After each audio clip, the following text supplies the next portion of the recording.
সুপ্রিয় দর্শক, আজ আপনাদের দেখাতে চলেছি কিভাবে আপনারা যে কোনো সিগনেচার ফটোশপে এডিট করবেন। শুরু করার আগে একটি রিকোয়েস্ট, চ্যানেলে নতুন হয়ে থাকলে এখনই সাবস্ক্রাইব করে বেল আইকন বাজিয়ে দেন। যাওয়া যাক মূল ভিডিওতে।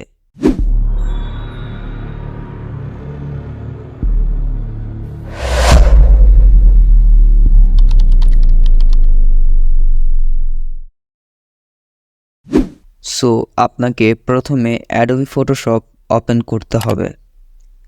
তো আমি এই কাজটি করার জন্য ফটোশপ 7.0 ইউজ করছি।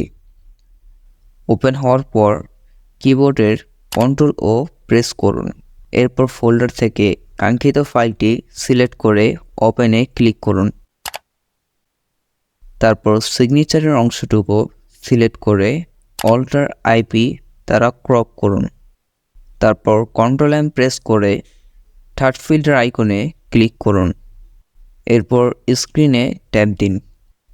এখান থেকে ব্রাইটনেস যতটুকু দরকার ডার্ক করুন। সো ডার্ক করার পর সাইডের কালো অংশটুকু রিমুভ করার জন্য আপনাকে ওই কালো অংশটুকু সিলেক্ট করতে হবে। এবার আপনি সাদা কালার চুজ করুন। তারপর কন্ট্রোল প্লাস প্যাকেজ স্পেস দ্বারা রিমুভ করুন।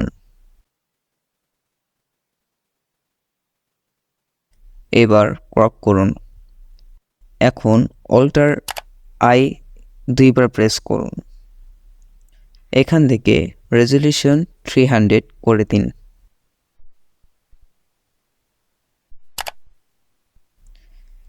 এরপর কন্ট্রোল শিফট প্রেস করুন।